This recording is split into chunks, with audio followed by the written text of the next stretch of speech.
బీరకాయ కూర రెడీ చేస్తున్నానండి. ముందుగా కొన్ని పోపులండి.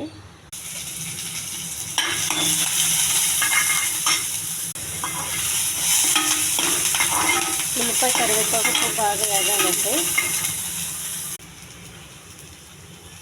బీరకాయ ముక్కలు వేస్తున్నానండి.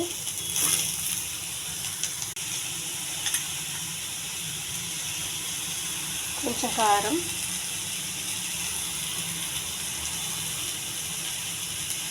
కొంచెం పసుపు,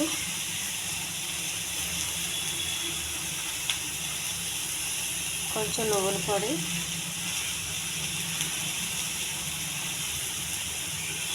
కొంచెం పుట్నాల పప్పు, టమాటా అండి. బీరకాయ కూర రెడీ అయిందండి. ఈ ఛానల్ నచ్చితే సబ్స్క్రైబ్ చేయండి, షేర్ చేయండి, లైక్ చేయండి.